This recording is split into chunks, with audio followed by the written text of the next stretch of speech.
just go and do it and see what happens.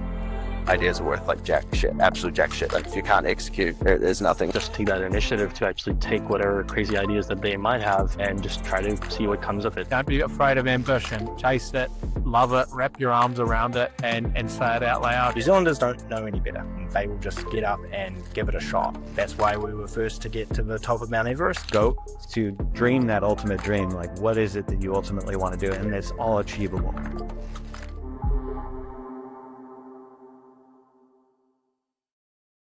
Cool. That's kicking off. Great. So as I said, this is probably the most interesting panel, and that's why you should all kind of join, because it's about AI, and we're obviously living. So it's not the robotics panel, but close enough. We're going to talk about AI in the agentic future. We have three incredible guests. They're all kind of sitting in very different stacks. Very distracted by the... You put the robot dog on the panel with this seat here. It might have an opinion. So right away, just thanks to Grow Deploy. They have been incredible providing this robot today. And I'm going to interview the robot as well in a bit. And I have some interesting stuff to say. It's like a small dog. Maybe we can replace Mark with the robot. That's the plan. Why don't we start with a quick introduction? I think what's interesting in this panel is that you have three very different technology stacks in this panel. Some people that you might not expect on an AI panel. And that's why I'm starting with you, Brad. Tell us about your background and why you're here today. Yeah, so obviously, thank you guys for inviting me. Actually, this is the first time I've kind of been in this type of, and usually I'm speaking to other foreign lawyers. So I'm very excited to give you a bit of background about what I do and how I kind of got to know boys, Mark and Hendrik. So a bit of background, I'm a lawyer. So I've been a lawyer for 16 years. And how I came about learning about AI is obviously the workflow process.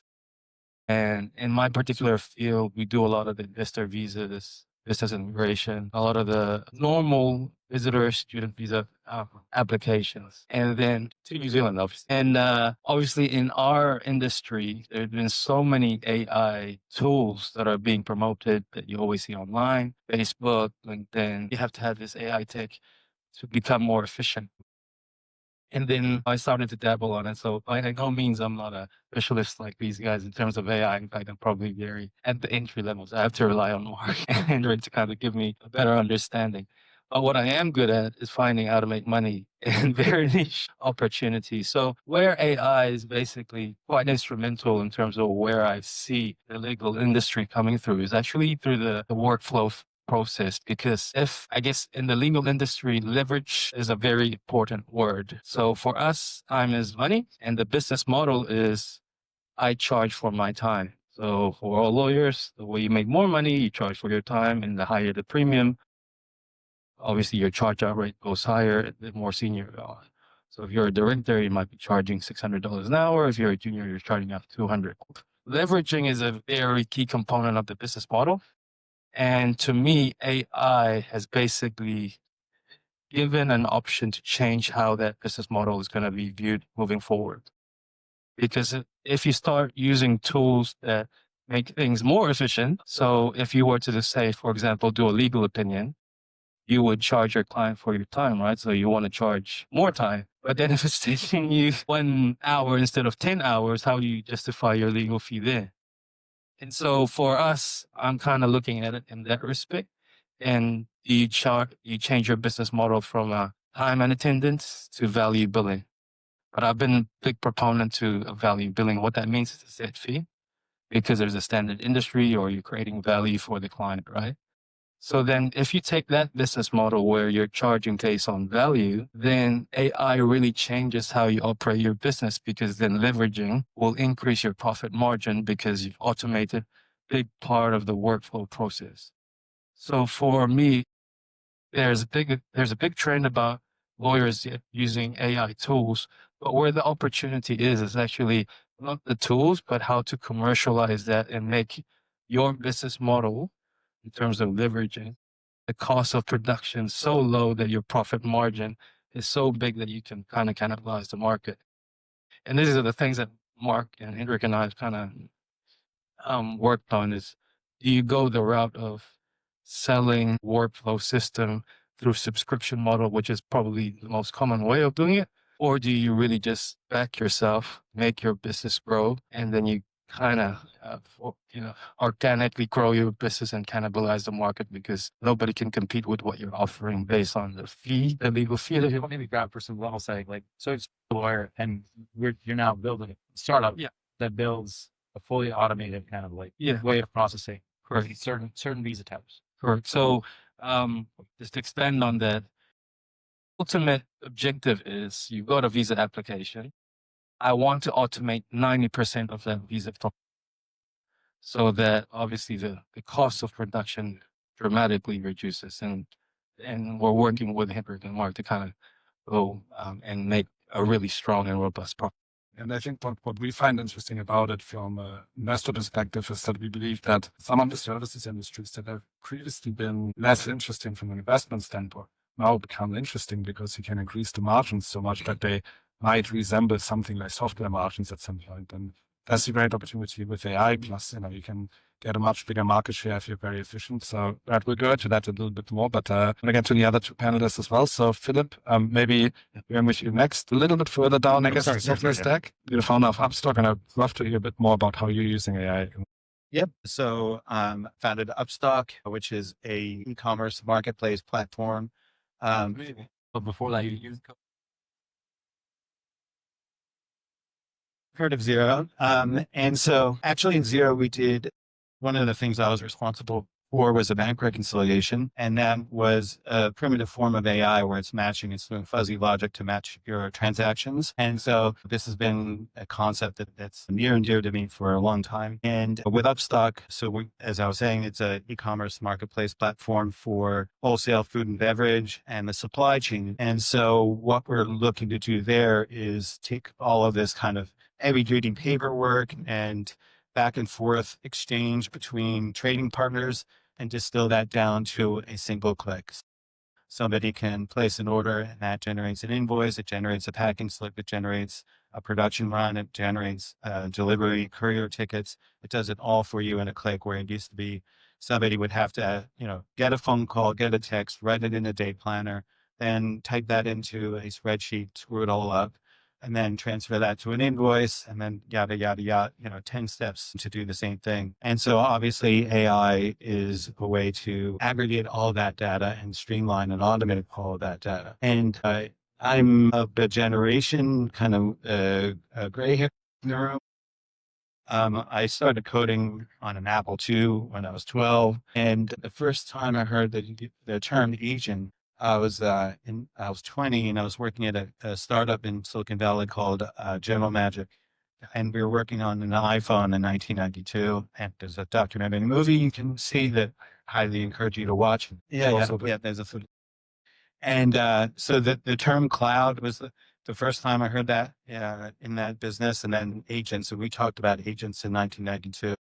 And it's astonishing how long it's taken. So technology happens fast, but it also happens brutally slow in many ways. Thank you. Yeah, as I said, it's a very diverse panel in terms of different industries you're coming from. And Lane, you're a crypto guy. What are you doing on this panel? ubiquitous crypto bro. Very strongly resonate with your comment about technology, taking much longer than we think. I think AI is the most canonical example of that today. And yeah, how cool is it that you were at General Magic? I hope you have a beer later. I want to hear about that. Yeah, check out the documentary. It's a really incredible story. That's great. And also just to respond to your intro as well, I think I need to have a chat with my lawyer about value-based chat, and that's exciting. Keep working on that. That sounds super valuable. I'm Lane. I'm looking at AI today a little bit less from a application perspective, like I think these guys are, and a little bit more from an infrastructure and governance perspective. And I'll try to really briefly explain what that means. I've been a software developer my whole life. Not quite Apple II, but I started like Commodore 64. I think I'm a little bit younger than you, but same kind of idea. Yeah, so I remember, the days before AI and agents and all that kind of stuff. It was healthcare for a while, and then I joined the crypto industry in late 16, early 17. So I was relatively early working on Ethereum. I'm sure many people here know about Ethereum. I was a core developer, the Ethereum Foundation in 17, 18, 19. Been doing blockchain low-level design, protocol design, engineering, R&D since then, basically. And I joined the Near Foundation almost a year ago. Near is a really active layer one blockchain ecosystem, but if you're not like an industry insider, you probably haven't heard of it. But actually, the project was founded way back in 1718 by two early AI pioneers. So it was actually founded as an AI project originally.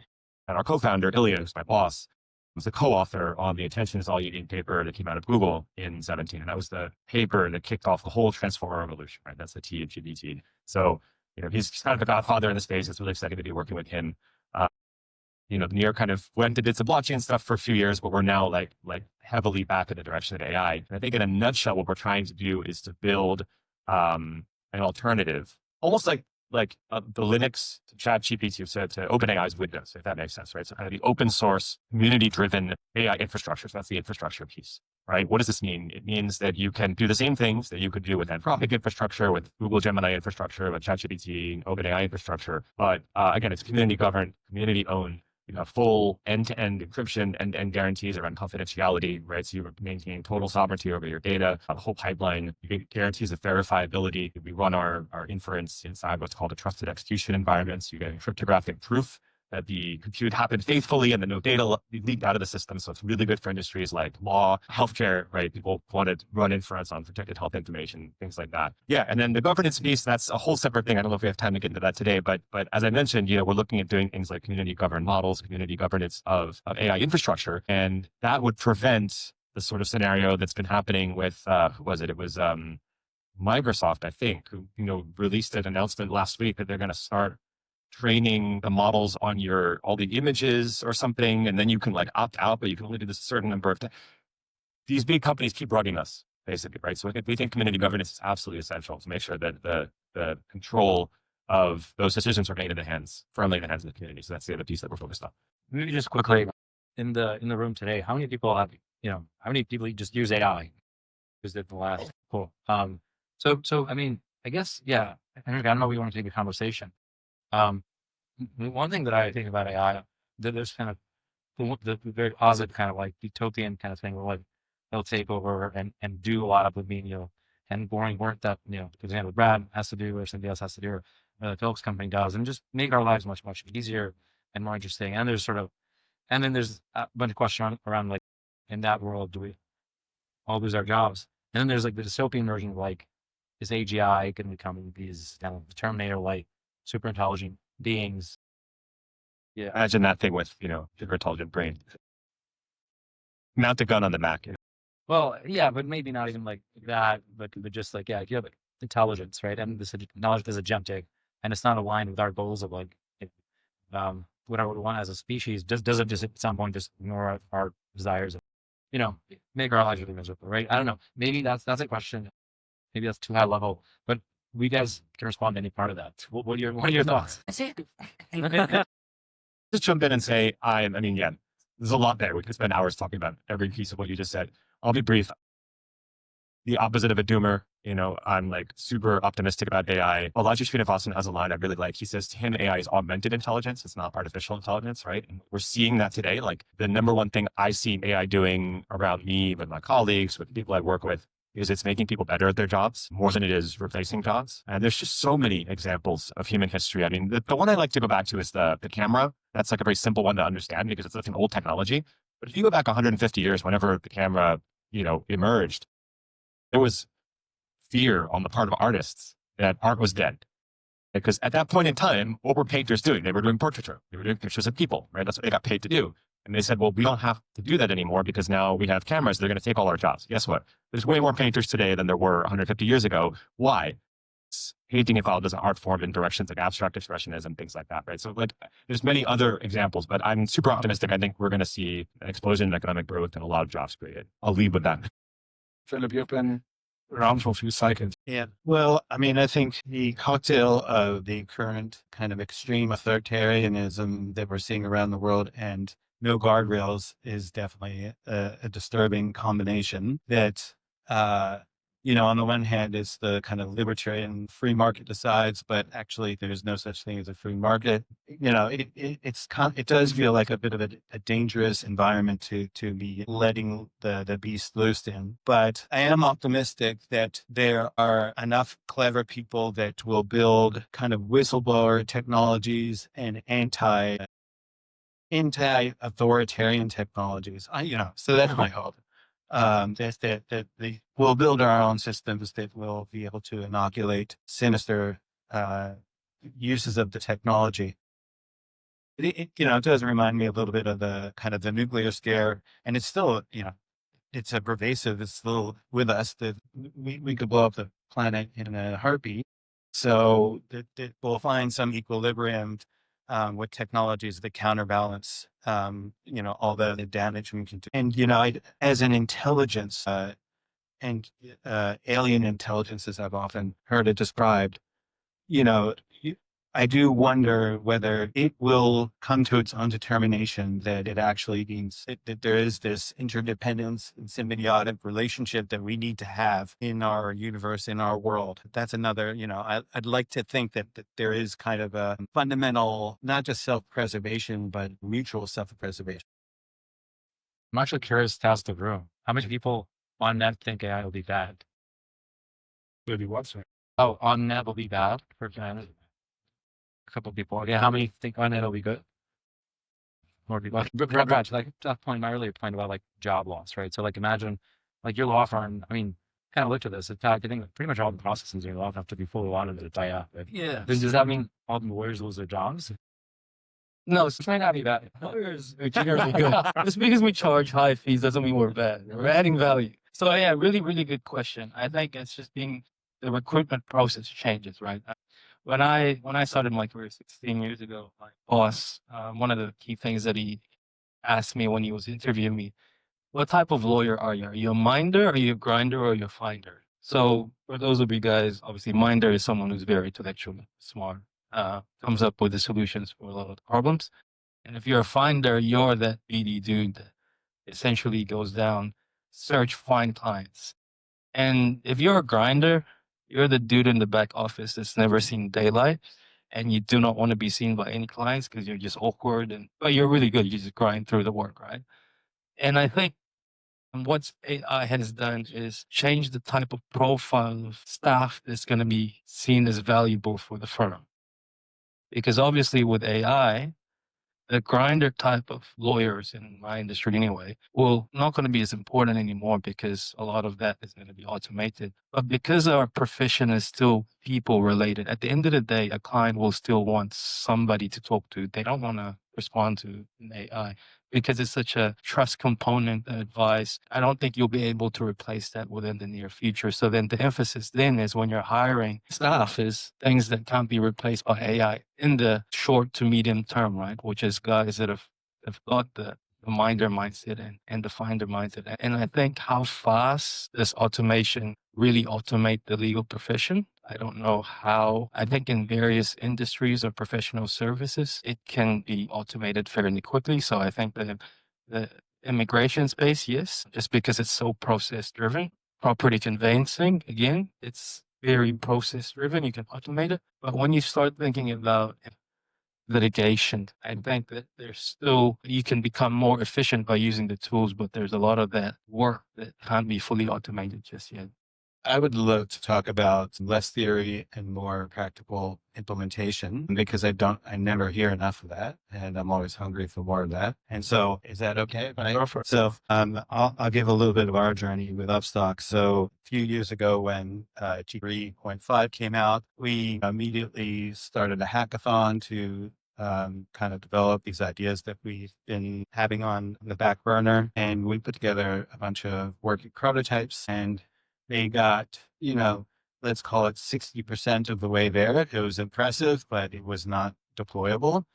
The technology just wasn't reliable enough. And then, 9 months later, the models had improved vastly, as we've all experienced. And then all of a sudden we could build these, this functionality. And so some of the things that we've done around it, we've deployed it in various different ways where it will read documents and convert those into orders. So if you have a spreadsheet or a PDF or even an email, even a photo of a piece of paper, it'll turn all of that into an order. Then, they'll take it from unstructured data to structured data instantaneously. And again, that's replacing a massive amount of tedious admin work. And then we have customers that have 4,000, 5,000, 10,000 SKUs of products, and we auto categorize it. So again, in the, single click, we've just categorize your entire product catalog. We do various other things like that with the technology. Now, what we've heard from our customers is that it's an 80% gain.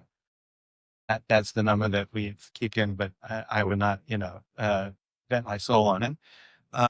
And then what's interesting is we're working on agents now. The hype is around agents, and I've kind of been spearheading that project. And what I find interesting is, first of all, what the hell an agent actually is kind of a very debatable term. And then how the hype is massive, but the actual reality is pretty raw and really hard. So, what we've been doing is building up these proof of concepts, again, similar to what we did when GPT 3.5 came out, but it's still not deployable. It still has so many gaps, so many, where you have to have a human in the loop to do it. And that's fine. So we're kind of building up the framework or the platform for us to once the technology is there, to actually be able to deploy it. But, think again, advances happen by the weeks. OpenAI announced Agent Kit about a week ago. And so that holds promise for actually being able to, implement some of these things and deploy some of these things. But, what I've witnessed, and so I'm an advisor and investor in some companies, some AI companies. My son is, founder in multiple AI companies. So my son basically has been my conduit for learning all things AI. So talk to your children about all this or get an intern. And so it's been really fascinating. Like, he's built an entire platform for 30,000 customers and built that very, very rapidly. And so for things like that, so that's generative content that he's developing. And there are applications like that where that is actually something that you can deploy pretty naturally, natively with an AI tools. But when you're talking about supply chain data that needs to be absolutely precision is the point of it, then all of a sudden AI is not so strong at that. You really need to shore it up. I've heard from some businesses that, when you start thinking about AI, well, a lot of stuff that you do, whether internally or externally, it's actually very, very process based. So in fact, you don't really need generative AI. You can just actually just build a simple tool process that is the same thing every time. Some of it needs some generative AI, but a lot of it is actually just like the processing of the pipeline.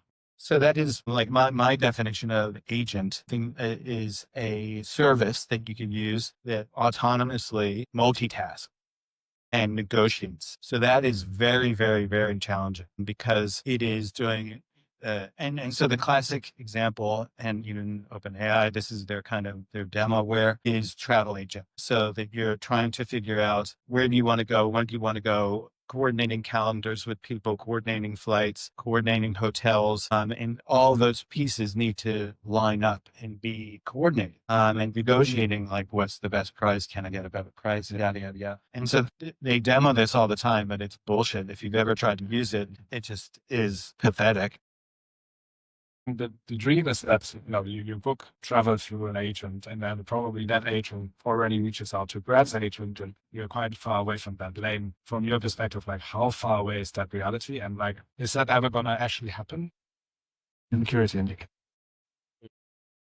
Yeah, great set of questions.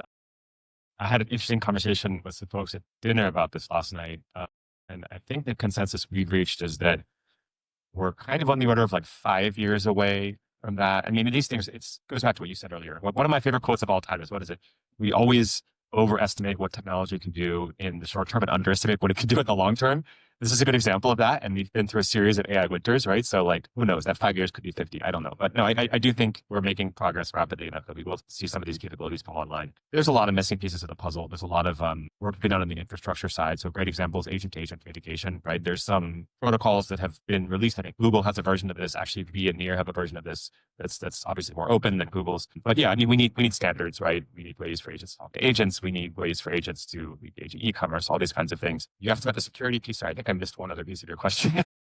Security piece, just also for Brad, who's kind of now at the forefront, building an agent essentially, right? Like, and he's gonna put in data from his clients. Like, how does he need to think about that data, and like, how can he make it secure? it's a really big security risk for us, especially for representing high quality or ultra high net worth families, which is we do. And obviously, we don't want that to be used by AI for training purposes. So far from what I'm learning as we're building this, is that you pay and there's this level of security, but how secure is it? And can we rely on that? Because obviously, there's lawyer client privileges that we need to abide by. And I like how you said about the blockchain kind of communitizing it. And so there's a level of, I guess, where you don't have to rely on. Our thesis is that there is a segment of the market that values things like confidentiality, privacy, and verifiability. They're related, but they're distinct concepts, right? Above all else. And we know this segment exists because products like secure private cryptocurrencies exist, like Zcash and Monero,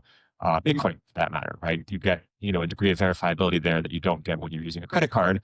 And privacy, obviously, is a more complicated topic with cryptocurrencies. Hostile to use cryptocurrencies in private ways, but you don't get privacy out of the box. But there are people who transact their whole lives using technologies like these that are slower and more expensive.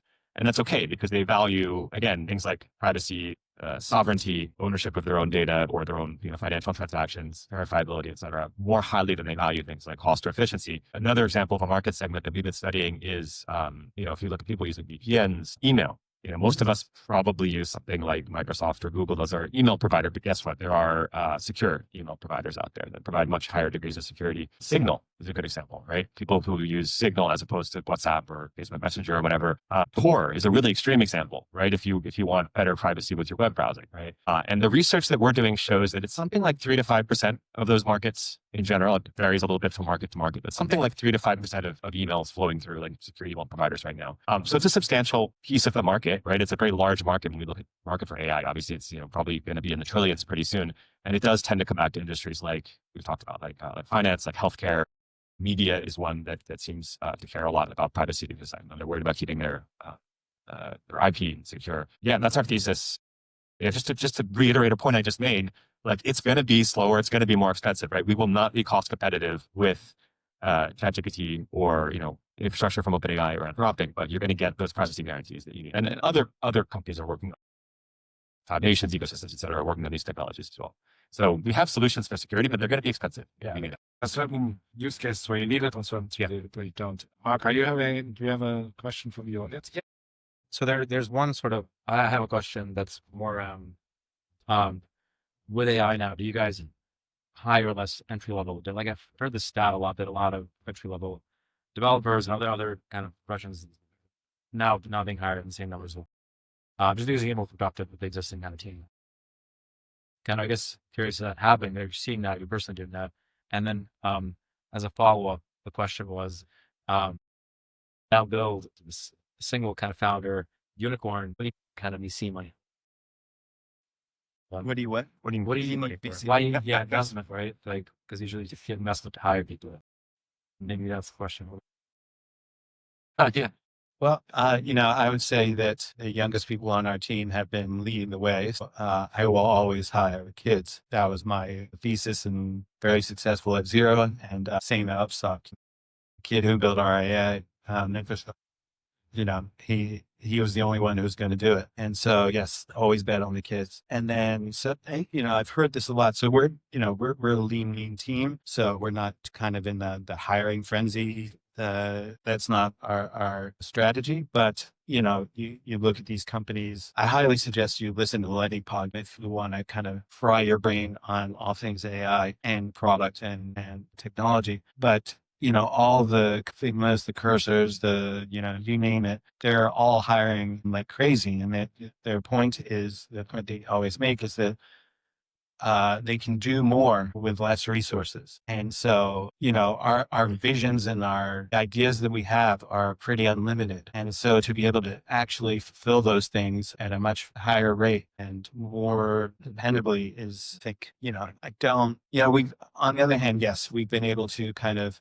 not have to hire people that we might have had another role, and we've been able to scale that back. So there's definitely, it does go both ways, that we definitely have been able to stay lean and mean thanks to AI. Absolutely.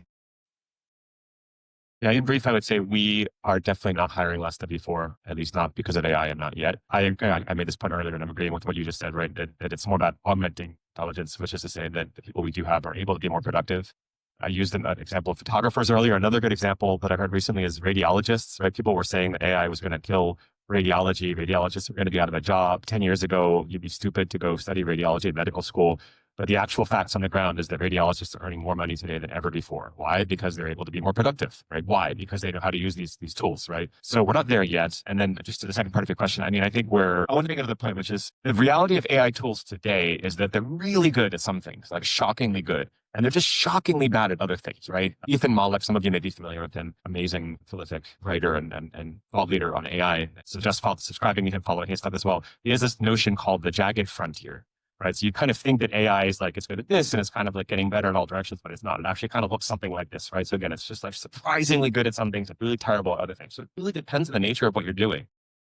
I divide my work into two buckets. There's kind of like a maker bucket and a manager bucket.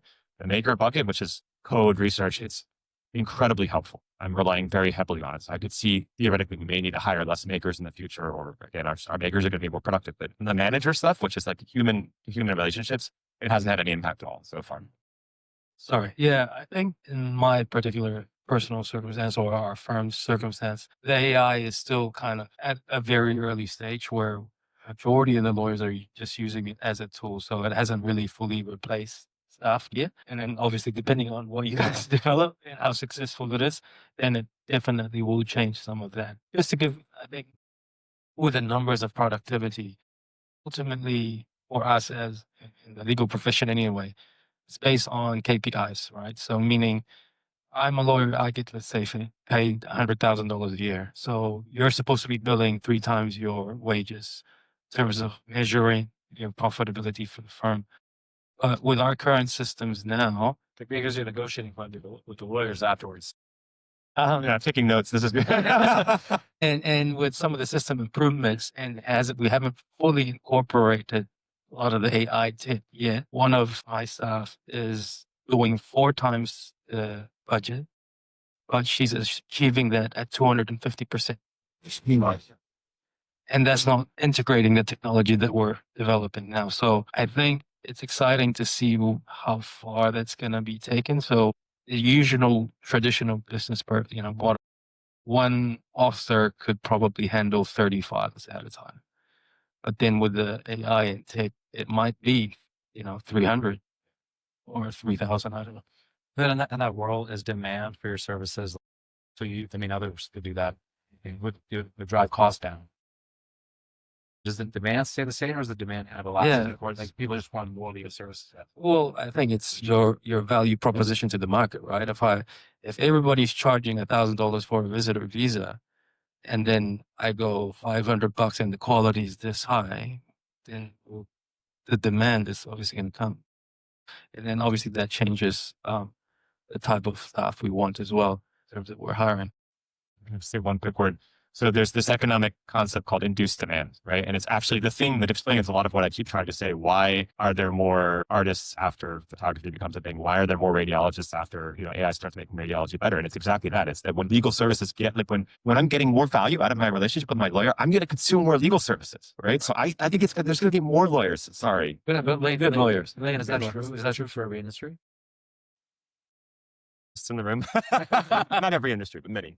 Yeah, there's a couple of things I want to kind of tangents here, but I think it's interesting for people in the room that, one thing I'm observing is that all these AI startups, so I track nearly 400 competitors around the world to our business. And all of a sudden there's this generation of AI startups that basically have built the feature that we have, the one feature their whole company is just this one feature. And they just put a prompt. They think that a prompt is the way that AI and our software experience is going to be. And I think that that's one thing that is the most interesting thing to me is the evolution of software and what it means for businesses and what it means for a product that do anticipate a bit of a fragmentation of a product that, we have microservices that are part of the underlying architecture of all our tools, but all of a sudden those become basically micro apps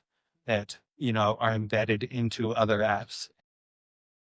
What is both architecturally, how does that work? And like, what is a user experience like when you have this Frankenstein of apps? And in theory, like the app will actually be your app. I designed it. This is the UI that I want. So as a designer and as a developer, in a lot of ways, I have no control over, how user experiences my app. And also where my data goes. And then what's the economic model of that? How does that work? An app is this amalgamation or this, again, the idea, just the concept of an app really becomes just this fluid conversation, if you will, or a fluid workflow task that the boundaries and the barriers. So I find myself that constantly right now, like why can't I do this in this app and this app talks to this app? And it's just insane. And even Google, I can't use AI to search my fucking email. Are you kidding me? Like this is. You try comment browser. Yeah. From Perplexity. And then, just all these basics where you just like, now that I've gotten a taste of this, I, want to put my chocolate with my peanut butter and you don't get in my way. And so I'm really interested in what others view and what people, and I also realize that there's probably people in the room that are way smarter and have way deeper experience with AI. So I'd love to actually, if there's anyone in the room that wants to chime in. Yeah, come to speak to Philip after during lunch and pitch him what you're doing. Just to wrap up, and I'd love a quick answer because I think people are looking forward to lunch. We're obviously in New Zealand and there's all we discussed this briefly last night in the car as well. It's like, it posed this big question. I mean, there was this whole period of like San Francisco is dead and, Silicon Valley is everywhere now. And then suddenly AI happened and, Silicon Valley and San Francisco seem to be the place to be. Good question. In terms of where we are at and where I'm seeing a lot of, because obviously I work in the immigration space. I deal with a lot of investors and the business migrants. And as part of the investor criteria, they're supposed to be investing in private equity in New Zealand and startups. And so I think the ecosystem, what you guys are doing is really helpful for New Zealand. There's a large part of the time when people come to New Zealand, they're not going, oh, I'm coming to New Zealand because it's a startup, great opportunity, right? They're coming here for lifestyle or they're scared of a nuclear war and they think New Zealand is the safest place to be in. So I think obviously the branding needs to work on it and these type of events and to attract more talent is gonna really put New Zealand in a better position globally in terms of having that ecosystem and infrastructure. I've recently talked to kind of one of the largest VC of the best of I forget his name, the Fort this guy.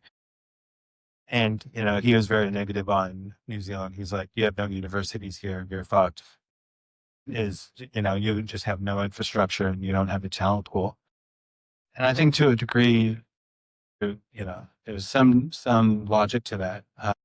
And we probably aren't going to build foundation model company platforms here. But the thing that we do have in spades is the scrappiness and the all-rounder talent pool out of necessity. So that, this kind of weakness of being a small country and everyone has to know a little bit about everything and has to pitch in and also that kind of, again, you were talking about it earlier, just being naive and give it a go attitude is a very Kiwi mindset where it's like other people see, oh, that's impossible. And Kiwis are like, oh, I'll give it a go. When, at Xero, when we were hiring in the States, it was such a debacle to hire anyone because there were no all-rounders. They were all micro specialists. So it's like, I only do CSS optimization. And, and they were elitists about, how they work and who they work with. And it was just, they didn't have this attitude like, I'm going to do all the things and I'm going to figure out a way to make it work.